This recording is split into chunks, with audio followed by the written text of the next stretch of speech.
여호수아서 시리즈 12시간 중에 제일 마지막 시간입니다. 오늘 여호수아서 시리즈 제일 마지막 시간, 여호수아서 24장 14절에서 28절을 가지고 마음이 아니라 몸으로 섬기는 것이다 라는 제목으로 함께 말씀을 나눠보도록 하겠습니다. 여호수아서를 이제 쭉 진행을 저희가 했는데, 여호수아서의 주제는 여호수아가 이끄는 이스라엘 백성이 요단강을 건너서 가나안을 정복하는 전쟁의 이야기, 그리고 이제 전쟁이 끝난 다음에 땅을 분배하는 이야기, 그리고 오늘이 이제 마지막입니다. 뭐냐면 유언이라고 생각하면 됩니다. 23장과 24장 두 개가 둘 다 유언입니다. 그래서 23장에 출발해 보면은 여호수아가 많이 늙은지라 이제 그가 죽을 날을 가까이 둔 것입니다. 노쇠한 것입니다. 이제 끝이 가까이 온 것을 직감적으로 알았습니다. 그래서 유언을 하는데 먼저는 23장에서 유언을 그 이스라엘 백성의 리더들을 모았습니다. 그래서 리더들한테 23장에서 유언을 한 게 23장에 기록되어 있고, 그 다음에 온 백성을 모아놓고 예언을 한 게 24장에 있다라고 생각하시면 되겠습니다. 앞부분에서는 그런 내용입니다. 1절에서 13절까지 내용 우리가 읽지는 않았지만 거기선 하나님께서 이스라엘 백성을 어떻게 인도하셨는가에 대한 이야기입니다. 지금 여호수아와 함께 전쟁을 했던 요 세대뿐만이 아니라 선조부터, 믿음의 선조로부터 하나님께서 이스라엘 백성을 어떻게 인도하셨는가에 대한 이야기를 쭉 설명을 합니다. 그리고 나서 이야기를 한 것이 14절과 15절에서 여호수아의 메시지가 그제서야 등장을 하는데, 14절과 15절 말씀 같이 한번 읽어볼까요? 14절 15절 읽겠습니다. 시작. 그러므로 이제는 여호와를 경외하며 온전함과 진실함으로 그를 섬기라. 너희의 조상들이 강 저쪽과 애굽에서 섬기던 신들을 치워버리고 여호와만 섬기라.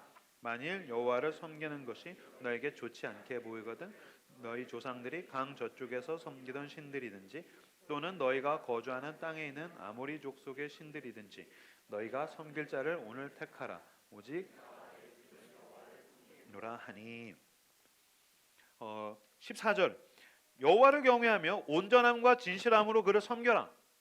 너희는 누구를 섬길 거냐? 선택해라. 나는 나와 내 집은 여호와를 섬길 것이다 라고 이야기를 했어요. 그랬더니 이스라엘 백성이 이 유언적인 메시지 앞에 뭐라고 반응을 하느냐? 자, 16절 말씀 같이 읽어볼까요? 16절 읽겠습니다. 시작. 백성이 대답하여 이르되 결단코 여호와를 버리고 다른 신들을 섬기기를 하지 하리니. 예, 알겠습니다. 우리가 섬기겠습니다. 다른 신들 섬기지 않겠습니다. 여호와 하나님만을 섬기겠습니다 라고 반응을 했어요. 그러면 지금 여호수아가 야 하나님 잘 섬겨야 돼. 예, 그럴게요. 하나님만 섬길게요. 다른 거 안 할게요. 그렇으면 지금 자기가 원하던 대답을 들었잖아요. 근데 여호수아가 아주 이상한 반문을 합니다. 그게 19절에 나와 있습니다. 19절에 보시면 여호수아가 이 부분에 대해서 예, 하나님만 잘 섬길게요. 다른 짓 하지 않을게요 라고 이야기했더니 여호수아가 그 부분에 대해서 뭐라고 반문을 했냐면 19절 같이 읽겠습니다. 시작.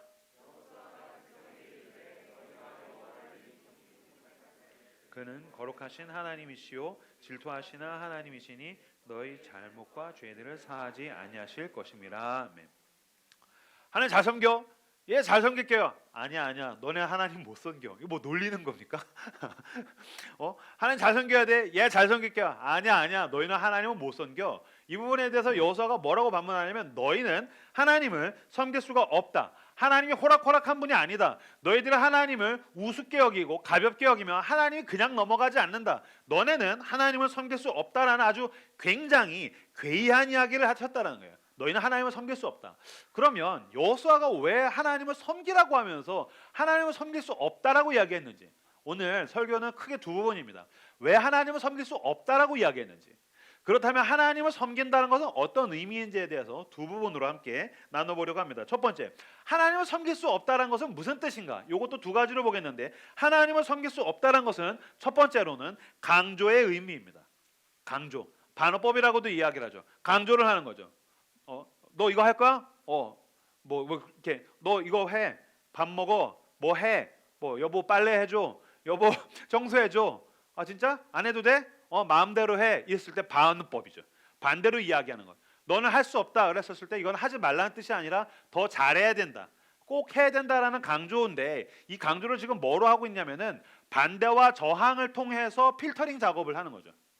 그러니까 반대를 못 넘어가는 것은 약한 결단이라는 거예요. 결단을 했었을 때 그 결단을 더욱더 다지고 강하게 하기 위해서 반대와 저항의 멘트를 지금 여호수아가 하고 있다는 겁니다. 제가 30대 중반 때 한 캠프 단체에서 캠프 디렉터를 할 때 섬길 때였었어요. 어떤 강사 목사님을 모셨는데 이 목사님이 대부분 이렇게 청소년 사역자들 있죠. 이렇게 청소년 캠프나 집회에서 설교를 하시는 분들은 굉장히 웃깁니다. 뭐 굉장히 웃기다든지 아니면 되게 무서워요. 이걸 두 가지 다 가지신 분이 이제 홍민기 목사님이죠. 굉장히 웃긴데 되게 무섭고 저도 사실 이제 매주 교회에서는 그나마 좀 덜 웃긴데 다른 데 가면 아주 웃깁니다. 아주 그냥 배꼽을 빼요. 근데 이제 여러분들랑 매주 만나다 보니까 어쩔 수가 없는 건데 되게 임팩트가 있든지 이런 게 있어야지 청소년 사역자로서 먹혀요. 그런데 그분은 얌전해요.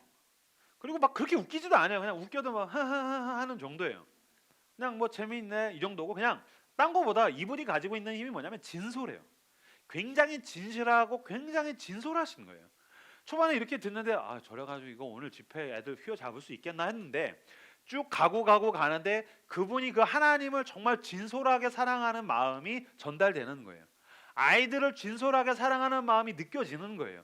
무엇보다 이분이 하나님과 하나님의 나라를 향해서 정말 정직하게 걸어가려는 그 소박하고 진솔한 마음이 쫙 전달이 되는 거예요.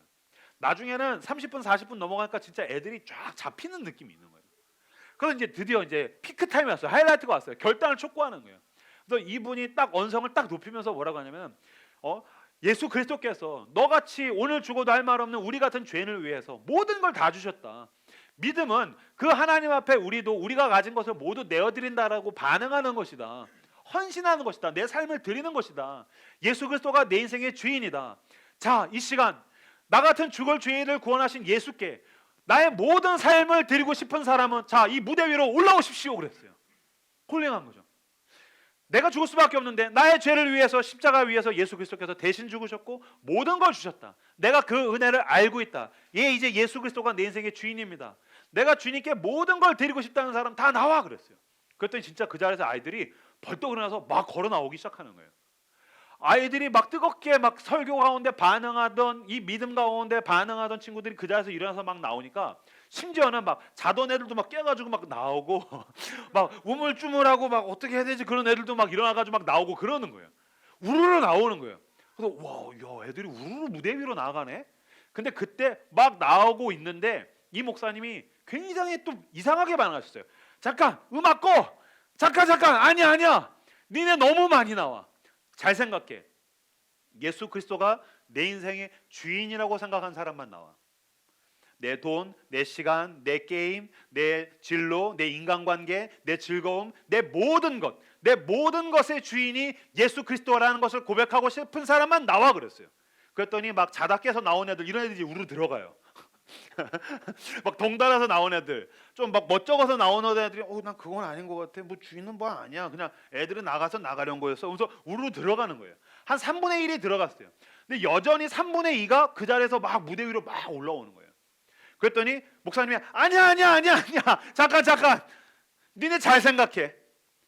오늘 이 약속은 예수 그리스도가 내 인생의 주인이라고 고백하는 약속의 자리가 될 거야. 너네 진짜 내 인생의 주인이 예수 그리스도야? 그렇게 믿어? 그랬더니 다들 아멘 그랬어요. 아니야. 그러더니 전 이런 퍼포먼스 처음 봤어요. 그래? 그러면 내 인생의 주인이 오늘 예수님이라고 고백하는 거니까 오늘 한번 다 같이 이 결단을 해보자. 내가 뭐 늘 너네들한테 그런 걸 뺏을 건 아니야. 그러나 오늘 내 인생의 주인이 예수라고 고백하기 원하는 사람은 가서 네 지갑을 갖고 와. 지금 자리에 가서 네 핸드폰을 가지고 와. 네 핸드폰을 팔아서 내가 아프리카 선교로 보낼 거야. 네 지갑을 가지고 내가 동남아에 선교로 보낼 거야. 선교지로 보낼 거야. 그러니까 내 돈과 내 것의 주인이 다 예수의 것이라고 고백하기 원하는 사람만 나와. 그랬더니 그 중에 3분의 2가 들어가는 거예요. 여전히 3분의 1이 지갑이랑 핸드폰을 가지고 와서 그걸 딱 놓고 막 기도를 하는 거예요. 제가 그걸 이렇게 보다가 두 가지를 깨달았어요. 첫 번째, 마르틴 루터가 이야기한 것처럼 그 사람의 돈 지갑이 회개하기 전까지는 그 사람은 회개한 게 아니구나. 인간은 정확한 거죠. 그 사람의 돈 지갑이 회개하기 전까지는 그 사람은 회개한 게 아니구나라는 걸 깨달았어요. 두 번째, 사람은 내 인생의 모든 걸 그리스도께 드린다라는 게 무슨 뜻인지 모르고 그냥 사용하는 거구나. 그냥 마음으로, 그냥 반응하고 싶으니까, 군중 심리로. 이런 말을 하면 뭔가 종교적으로 그럴싸해 보일 수 있으니까, 뭔가 오늘 지금 그런 마음이 있으니까 하지만 내 인생의 모든 걸 그리스도께 드린다는 게 무슨 뜻인지 모르는구나. 이랬을 때 반대하고 저항하고 필터링해서 그 가운데 불순물들을 걸러내고 진짜 신앙 고백만 남기를 여호수아도 원했던 것이죠. 너희는 하나님을 섬길 수 없다. 하나님을 섬기는 것은 군중심리로 되는 것이 아니다. 하나님을 섬기는 것은 그냥 마음만으로 되는 것이 아니다. 하나님을 섬긴다는 것이 무엇인지에 대해서 너는 너의 삶을 놓고서 정확하게 따져봐야 될 것이다. 그것이 안 됐다면 하나님을 섬길 수 없다라는 것에 대해서 강조의 의미로 지금 여호수아가 그렇게 이야기했다라는 것입니다. 여호수아가 왜 너희는 하나님을 섬길 수 없다고 이야기를 했는가? 첫 번째는 강조의 의미고, 두 번째는 이런 의미입니다. 믿음의 주어는 우리가 아니라는 것입니다. 너희가 하나님을 섬길 수 없다. 믿음의 주어가 우리가 아니라는 것입니다. 아까 우리가 읽지는 않았지만 여호수아서 24장 1절에서 13절까지를 쭉 보면 하나님과 이스라엘 백성의 쭉 그 동행한, 하나님과 이스라엘 백성이 쭉 관계를 맺고서 간 이야기들이 쫙 나열이 돼 있는데, 여기에서 제일 많이 등장하는, 빈번하게 나오는 단어 그리고 주어를 쭉 살펴보시면요, 내가예요. 내가 선택했고, 내가 건졌고, 내가 도왔고, 내가 했고, 이건 하나님이 얘기하시는 거예요. 그러니까 하나님과 이스라엘의 관계에서 주어가 뭐라고요? 하나님이라는 거예요. 그러니까 이스라엘이 하나님을 섬긴 게 아니라는 거예요. 이스라엘이 하나님께 순종한 게 아니라는 거예요. 이스라엘이 하나님의 말을 잘 듣는 게 아니라는 거예요. 이스라엘이 잘한 게 아니라는 거예요. 이스라엘이 뭔가 한 게 아니라 내가, 그러니까 지금 하나님 입장에서 내가 한 거야. 죄 지을 때 내가 기다렸어. 죄 지을 때 내가 붙들었어. 죄 지을 때 내가 막았어. 넘어질 때 내가 도왔어. 내가 했어. 믿음의 주어는 우리가 하나님을 섬기는 게 아니고, 심지어 섬기는 것마저도 그 주어는 하나님이라는 것입니다. 그래서 이야기한 거예요. 너희가 섬길 수 없다. 여태까지 어땠느냐? 너는 늘 죄를 지었고, 너는 늘 어긋났고, 너는 늘 도망갔고, 너는 늘 삐뚤어졌고, 너는 늘 죄를 지었지만 하나님의 긍휼이 너를 붙들었다. 하나님의 은혜가 너를 채웠다. 하나님의 사랑이 너를 추격했다. 하나님이 그 사랑으로 너를 붙잡으셔서 우리가 지금 여기에 있게 된 것이다. 너희는 하나님을 섬길 수 없다라고 지금 여호수아는 이야기하고 있는 것입니다. 예, 맞습니다. 여호수아의 이 부정적인 예언대로 여호수아서를 넘어가면 뭐가 출발하죠? 사사기가 등장합니다. 사사기에는 이 여호수아로부터 전쟁이 끝난 그 다음 세대가 가나안 가운데에서 이스라엘이 어떻게 살았는지에 대한 이야기입니다. 사사기를 쭉 보시면 어떻게 살았냐고요? 개판으로 삽니다. 사사기 이후로 계속 개판입니다. 사사기 이후로 계속 그 롤러코스터예요. 뭐냐면 하나님으로부터 어긋나요.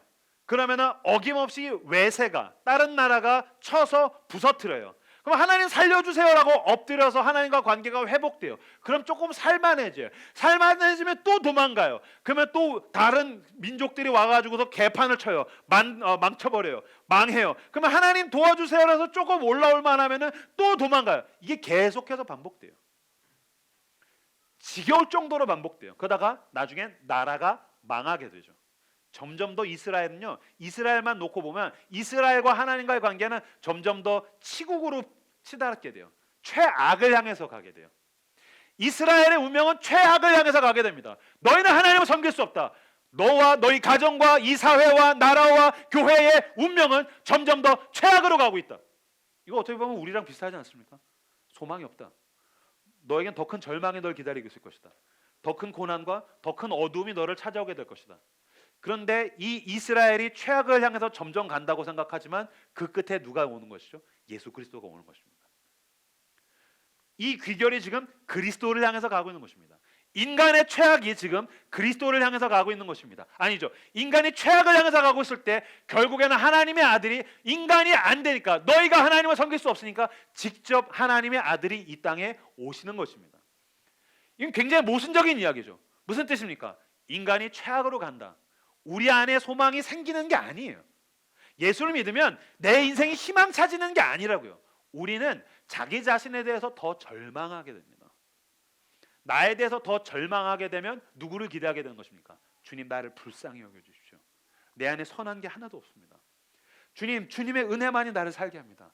주님, 나는 내 안에 선한 게 하나도 없습니다. 바울의 고백을 빌자면 오라 나는 곤고한 사람이로다. 누가 나를 이 사망의 몸에서 건져내랴. 그리스도를 더 잘 믿고 그리스도께 더 가까이 가면 갈수록 내가 나 자신에 대해서는 체념하게 됩니다. 절망하게 됩니다. 그리고 온전히 주님께 의지하게 되는 것입니다. 그러니까 믿음은 예수의 능력을 빌어서 더 많은 희망을 만들어내는 게 아니라 내 안에 선한 게 하나도 없어. 나는 나를 의지할 수가 없다. 내가 늘 의지하는 예수, 나는 늘 주님을 의지한 것입니다. 세상 소망 다 사라져 가도 주의 사랑은 끝이 없으니, 세상의 소망은 계속 사라져 가지만 주님의 사랑이 있다. 나에 대해서 절망하고 그리스도 앞에 소망하게 되는 것입니다. 이것과 비슷한 이야기가 마가복음 14장 27절에서 31절에 나옵니다. 같이 읽겠습니다. 시작. 예수께서 제자들에게 이르시되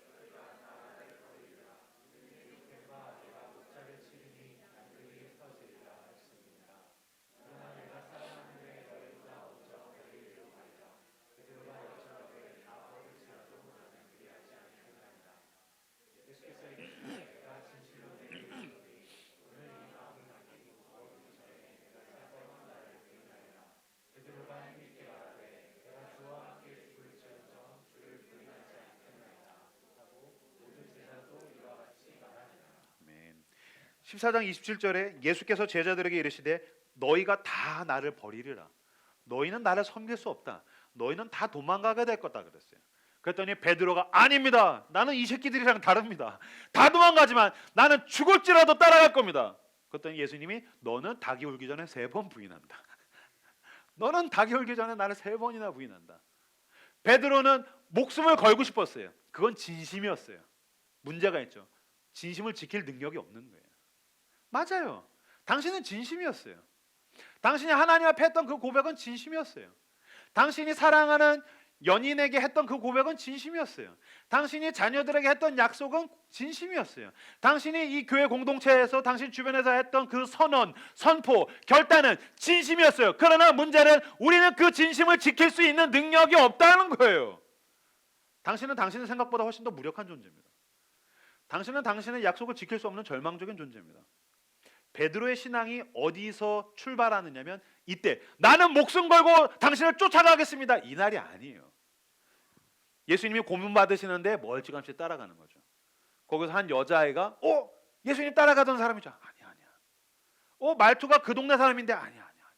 너 맞잖아. 아니야. 3번 부인합니다. 살고 싶어서 3번 부인하고 예수님 고문 받으시는 예수님이랑 눈이 마주치죠. 아차. 예수님이 그렇게 얘기하셨지. 너는 나를 섬길 수가 없어. 너는 훨씬 더 약한 인간이야. 넌 더 무력한 존재야.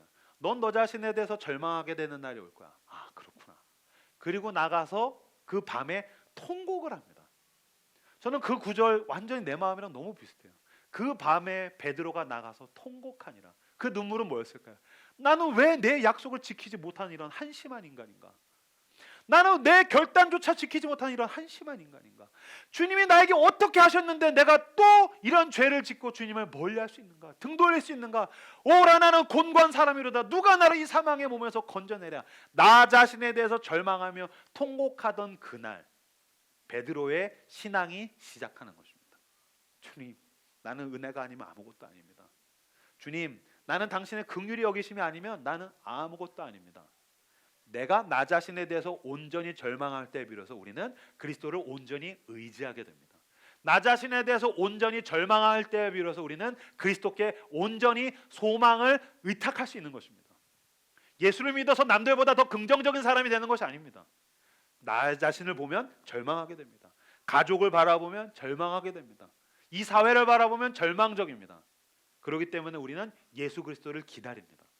예수 그리스도를 기대합니다. 그리스도만이 나의 유일한 소망이십니다. 주님을 붙들고 은혜로 살아가시는 저 여러분들 다 되시기를 주님의 이름으로 축복합니다. 하나님을 섬길 수 없다는 것은 내 힘으로는 안 된다. 나 훨씬 더 무력한 존재고 절망적인 존재다. 그러므로 나는 은혜를 의지한다. 은혜로 간다라는 뜻입니다. 그래 놓고 14절 아까 읽었던 24장 14절 보시면 14절 15절 말씀 같이 읽겠습니다. 14절 15절 같이 읽겠습니다. 시작.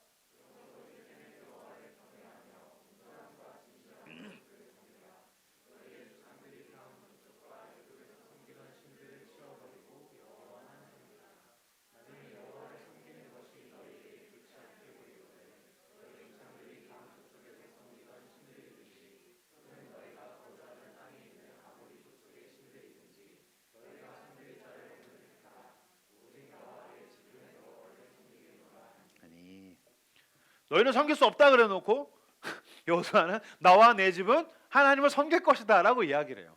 너무 모순적이죠. 그런데 여러분 이렇게 생각하시면 돼요. 이걸 어떻게 설명을 해야 되지? 자, 잘 생각해 주세요. 보세요. 제가 군대에 가서 처음 우리 어머니한테 사랑해요라는 말을 군대에서 처음 했어요. 군대에 가서 뭐를 느꼈냐면 나한테 있는 모든 당연한 게 이게 그냥 있는 게 아니구나. 우리 엄마가 날 사랑해서 있었던 거구나. 매일 나왔던 밥, 따뜻한 말투들, 나에게 있는 보살핌, 이런 게 모든 게 제거된 공간에 가니까 우리 엄마가 날 사랑했구나, 참 사랑했구나 하는 걸 제가 깨달았어요. 그래서 제가 전화통화로 전화했어요. 엄마 사랑해요.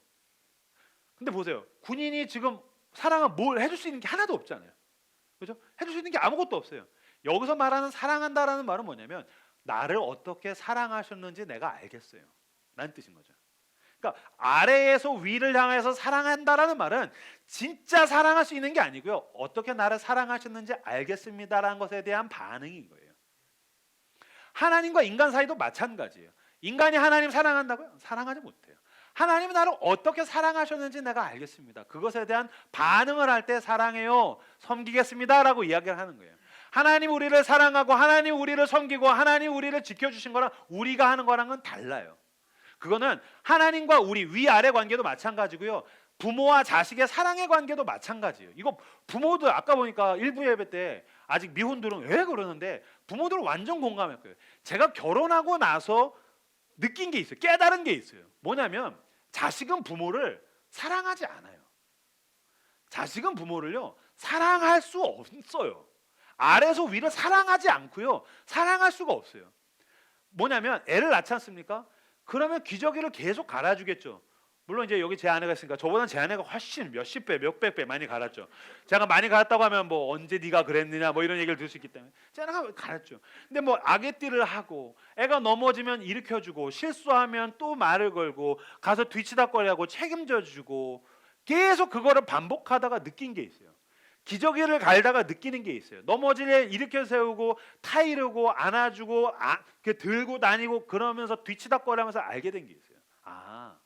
난 부모를 사랑하지 않는구나. 내가 사랑했던 건 그 부모를 향한 건 사랑이 아니었구나. 무슨 말이냐면 부모가 되면 여러분들도 다 자녀의 똥기저귀를 갈 겁니다. 100번, 1000번 매일 몇십 번씩 안아줄 겁니다. 우는 애를 달래줄 겁니다. 넘어진 애를 일으켜 줄 겁니다. 따뜻하게 타일러 줄 겁니다. 부모에겐 그렇게 못합니다. 부모의 기저귀를 100번씩 1000번씩 갈아주지 못합니다. 엄마가 나이 들어서 만약에 치매가 왔어요. 아버지가 치매가 왔어요. 따뜻하게 타이르는 거 자식은 못합니다. 몇 번을 말해. 짜증은 낼 수 있지만 따뜻하게 말 못합니다. 자식은 부모 사랑하지 않습니다. 사랑할 수 없어요. 이 사랑이라는 개념이 다릅니다. 위에서 아래를 향하는 거랑 아래에서 위를 사랑하는 거 이게 개념이 다릅니다. 그래서 제가 어느 날 애 키우다가 저희 어머니한테 가서 엄마 내가 알았어. 뭘 알았어? 아래에서 위를 사랑하는 게 사랑이 아니라는 걸 내가 알았어. 자식이 부모를 사랑하지 않는다라는 거, 사랑할 수 없다는 걸 내가 알았어. 그랬더니 어머니가 씩 웃으면서 네가 철들었구나 그러더라고요. 우리는 하나님을 섬길 수가 없습니다. 하나님을 섬길 수가 없는데 여기서 말하는 하나님을 섬긴다는 건 하나님이 나를 어떻게 사랑하셨는지 내가 알겠습니다. 하나님이 나를 어떻게 섬겨주셨는지 내가 알겠습니다. 그것에 대한 반응으로서 하나님을 섬긴다고 했을 때 이게 무슨 의미인가? 우리는 하나님의 사랑과 섬김에 대해서 어떻게 반응해야 되는가에 대해서 두 가지로 볼 수 있는데 첫 번째 여호수아서 23장 8절 말씀 아래 거 같이 읽겠습니다. 시작. 오직 너희의 하나님 여호와께 가까이 하기를 하라. 하나님을 섬긴다는 건 무엇입니까? 하나님을 가까이 하는 것입니다.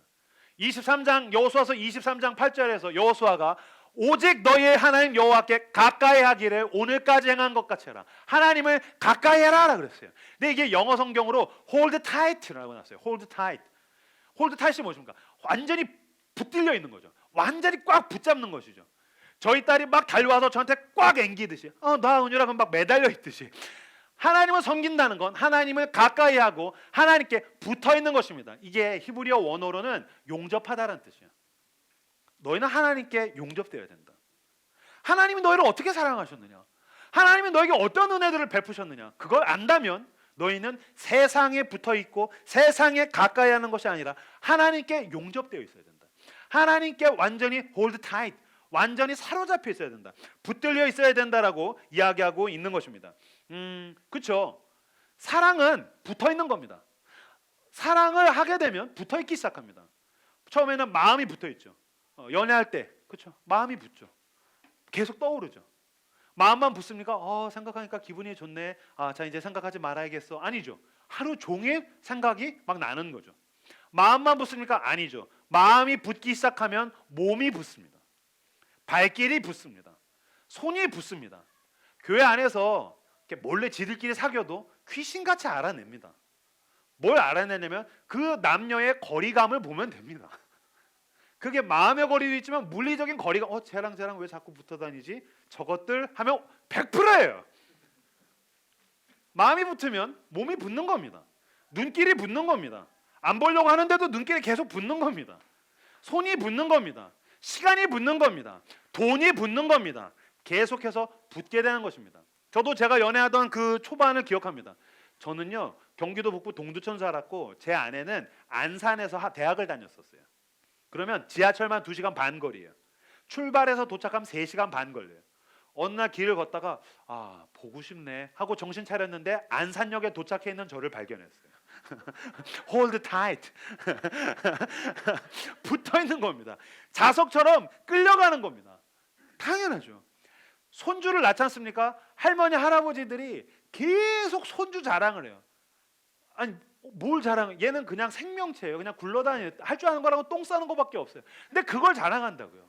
우리 손주가 똥을 시원하게 싸. 막 그러면서 막 사진 보여주고 이제 보고 싶지 않아. 막 친구들이 가도 막 돈을 줘서라도 자랑하게 되는 건 마음이 붙고 몸이 붙고 돈이 붙고 시간이 붙는 것입니다.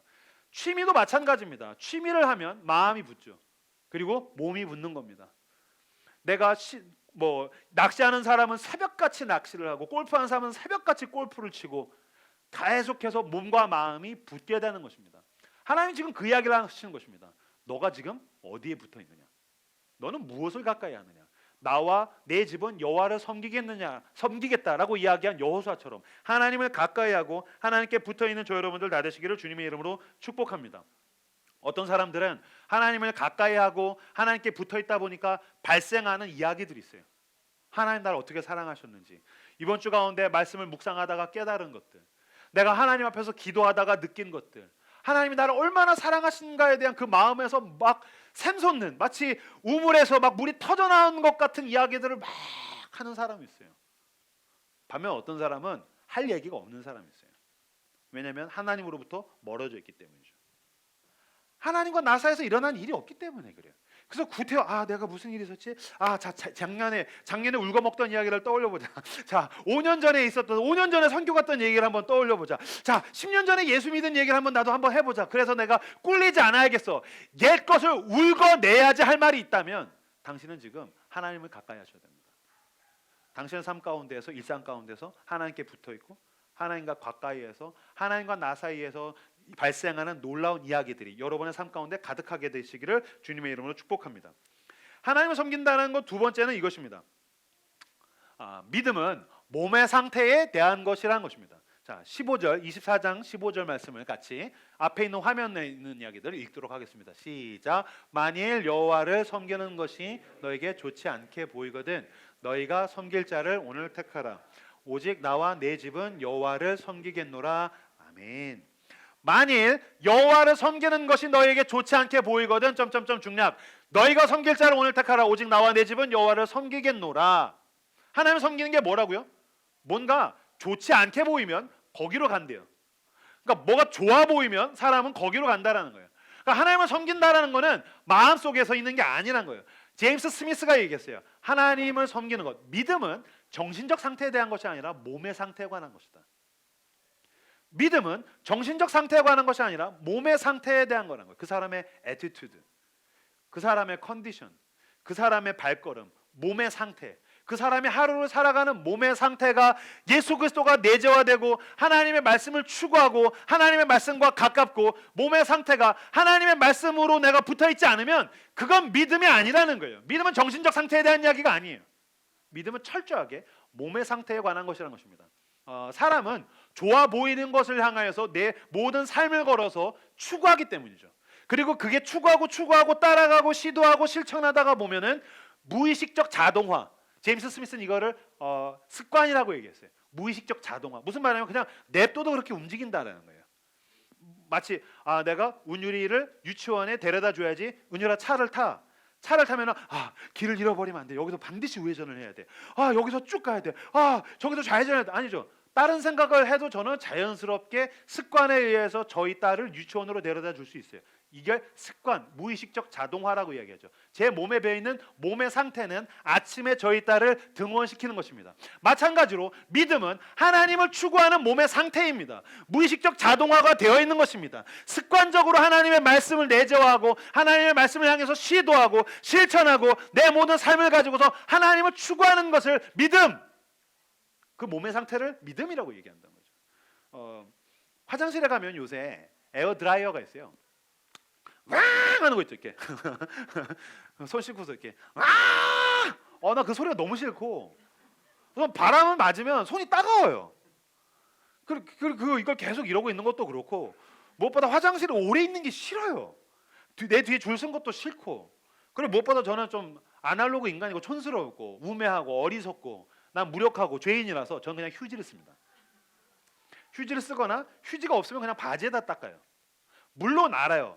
이 에어드라이어가 최첨단이에요. 심지어 어떤 쇼핑몰에 가면 세상에 에어드라이어가 다이슨이에요. 제 아내가 마음에 동경만 하지만 아직 구매하지 못한 그 다이슨, 그 비싼 다이슨이 에어드라이어로 있어요. 우와, 이건 다이슨이야. 세상에 다이슨. 우와. 아니요, 전 다이슨 쓰지 않아요. 전 휴지를 써요. 전 휴지를 쓰거나 바지에다 닦아요. 전 다이슨을 사용하지 않아요. 이걸 믿음이라고 이야기하는 거예요. 믿음은 정신적 상태. 이건 다이슨이야. 겁나 비싼 거야. 모든 사람이 사고 싶어 하는 거야. 이건 최첨단 기술이야. 이걸 알고 있는 게 믿음이 아니고요. 다이슨에다 손을 내미는 게 믿음인 거예요. 다이슨과 관계를 맺는 거예요. 에어드라이어랑 관계를 맺는 거예요. 믿음은 정신적 상태가 아니라 몸의 상태에 관한 것입니다. 그러니까 누군가가 저를 우매하다라고 이야기하든지 어리석다고 이야기하든지 저는 종이를 쓰죠. 휴지를 쓰거나 바지에 닦죠. 난 에어드라이어에 대한 믿음이 없는 겁니다. 나는 화장실에서 그거에 대한 믿음이 없는 거예요.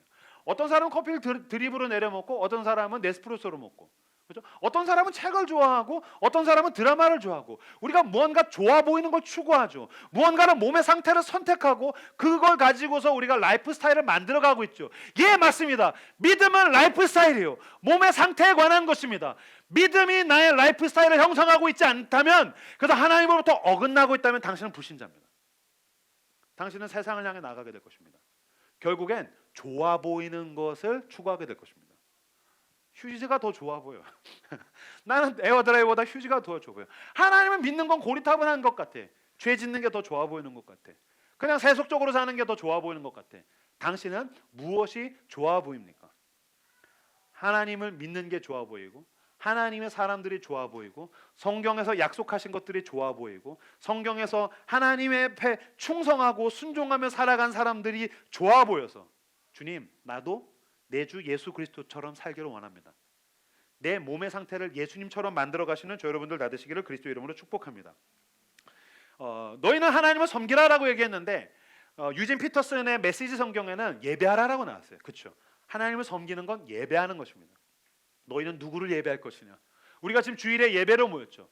그래서 우리가 예배를 드립니다. 그러나 좀 더 생각해 볼 필요가 있죠. 하나님을 섬기는 것, 그것이 예배라면 도대체 예배는 무엇이고 예배자로 산다는 것은 무엇인가? 예배란 무엇인가에 대해서 생각을 해보면 5가지 정도를 통해서 하나의 결론을 내게 됩니다. 첫 번째, 준비와 기대입니다. 예배 드리고 싶어. 아까 1시 반 예배 때 한 자매가 그리팅을 하는데 토요일 날 음식을 먹고 급체했다는 거예요. 세상에 빙빙 돌고 하루 종일 토했다는 거예요. 근데 놀랍게도 하루 종일 급체해서 토를 하고 있는데 내일 하나님 전 예배 가고 싶어요. 준비하는 거죠. 기대하는 거죠. 그리고 나서 공동체의 형성 무엇입니까? 혼자 예배 드리기는 어려우니까 같이 모이는 거죠. 우리가 주일에 모이듯이 공동체를 형성하는 것이죠. 그리고 참여하고 동참하는 거예요. 같이 찬양하고 고백하고 같이 기도하고 같이 말씀을 듣고 묵상을 하고 같이 나누고 참여와 동참하는 것이죠. 찬양과 경배, 하나님을 찬양하고 주님을 높여드리고 말씀을 통하여서 기도를 통해서 워십을 통해서 하나님을 찬양하고 경배하는 것이죠. 마지막으로 그러고 난 다음에 주님께서 나에게 베풀어 주신 은혜들과 그 말씀을 기억하는 것이죠. 일주일 동안 예배 가운데 하나님이 내 기도를 들으셨어. 내가 하나님께 이렇게 기도를 했어. 하나님 이런 말씀을 주셨어. 맞아, 내가 이렇게 하기로 결단했었어. 그걸 묵상하고 회고하고 기억하는 것, 이 5가지를 통해서 예배자는 예배를 향해서 온 삶이 기울어져 있는 것입니다. 사랑하는 사람에게 연인이 기울어져 있듯이, 그죠? 누군가의 삶이 취미를 향해 기울어져 있듯이, 내가 좋아 보이는 것을 향해서 내 삶이 기울어져 있듯이 예배자는 예배를 향해서 기울어 있는 것입니다. 그런데 우리가 이 라이트하우스 서울숲 예배에서 여러분들이 이런 진정한 예배를 경험해 본 게 분명히 저는 많을 거라고 믿고 싶지만, 그러지 못했을지라도 최근에 대한민국은 굉장한 예배를 경험했습니다. 실로 이거는 굉장한 예배와 예전의 어떤 형식이었다고 저는 생각할 수 있어요. 뭐냐면 월드컵이죠. 월드컵. 우리가 겪었던 이번 월드컵은 정확하게 예배랑 닮아 있어요. 대한민국의 그 수천만의 월드컵의 예배자들이 월드컵 앞에 열광하기 시작했어요. 첫 번째, 준비하고 기대하는 거예요. 야, 오늘 16강전이야. 포르투갈이랑 싸워야 돼. 막 그들은 준비해요. 심지어 우리 예배 4시 예배, 세상의 4시 예배도 늦지만 새벽에 하는 월드컵은 늦지 않아요. 그죠? 밤 10시에 하는 일찍 모여가지고 치킨을 시켜놓고 준비하고 기대하는 거죠. 심지어 치킨 기다려. 아직 게임이 시작하지 않았어. 기다려. 그리고 옷을 맞춰 입고 준비하고 기대하는 마음으로. 그리고 그들은 공동체를 형성하죠. 친구들끼리 같이 모여서 우리가 함께 예배하자. 월드컵을 예배하자. 모여라 월드컵의 예배자들아. 그래서 그들은 공동체를 형성하는 것이죠. 그리고 그들은 참여하고 동참해요. 심장이 뛰기 시작해요. 막 노래를 부르기 시작하고 막 박수를 치고 막 열광하고 꼬리를 내면 막 난리가 나고 참여하고 동참하는 거예요. 그들은 사실 아파트에 몇 동 몇 호에 치킨을 시켜놓고 대한민국에 있지만 사실은 카타르에 있는 거예요. 지금 그들은 참여하고 동참하고 있는 거예요. 찬양과 경배, 손흥민을 찬양하라. 그는 위대하시다. 조규선을 경배할지어다. 우리를 구속하기 위해서 레드카드를 받은 벤투를 높여드려라. 찬양하고 경배하고 높여드리고, 그 다음에 월드컵 경기가 끝난 다음에도 끊임없이 묵상하는 거예요. 조규성은 위대했었어. 우리는 하나가 됐었어. 우리가 포르투갈을 승리했어. 우리는 승리하리라 하면서 막 묵상하고 회고하고 기념하고. 뭐죠? 그 월드컵의 예배자들의 온 삶이 월드컵을 향해서 기울어져 있는 것입니다. 마찬가지입니다. 죽을 수밖에 없는 우리를 위해서 하나님의 아들 예수 그리스도가 이 땅에 오셨습니다. 내가 죽었어야 그 십자가에 대신 죽으셨고, 예수 그리스도는 월드컵에서 우승한 수준이 아니라 영원한 죄와 사망을 이기시고 부활하셨습니다. 예수 그리스도를 찬양하십시오. 그리고 그분은 당신을 사랑하십니다. 당신에게 찾아오셔서 섬길 수 없는 죄로 가득한 절망적인 존재인 우리를 포기하지 않으십니다. 우리를 붙들고 당신의 승리를 향해서 우리를 인도하십니다. 예수 그리스도를 찬양하시기 바랍니다. 그리고 그분을 묵상하십시오. 예수 그리스도의 예배자는 그리스도께 온 삶이 기울어져 있는 것입니다. 그들을 예배자라고 이야기하는 것입니다. 당신은 무엇이 좋아 보입니까? 썩어지고 지나갈 것들을 좋아 보여서 그것을 추구하고 있습니까? 그것을 몸에 배고 그 가치관과 세계관을 가지고서 살아가고 있습니까? 아니면 예수 그리스도로 인한 영원한 하나님 나라를 추구하고 내 것들을 투자하고 그곳으로 기울어서 주님이 먼저 가신 그 그리스도의 길을 쫓아가며 그리스도를 닮아가고 있습니까? 예수 그리스도를 전심전력을 다해서 추구하시는, 예수 그리스도께 기울어져 있는 예배자 되는 저와 여러분들 다 되시기를 주님의 이름으로 축복합니다. 반주해 주시겠어요?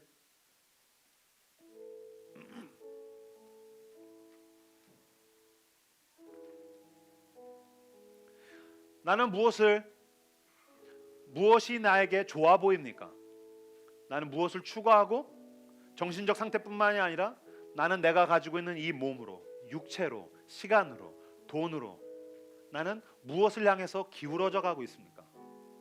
주님, 내가 썩지 않는 영원한 하나님 나라, 나에게 그 영원한 생명을 주신 예수 그리스도께 기울어져 가는 그런 예배자, 예배로 살아내는 사람 되게 하여 주시옵소서라고 오늘 우리에게 주신 말씀들을 기억하며 함께 기도하며 나아가도록 하겠습니다. 기도하겠습니다.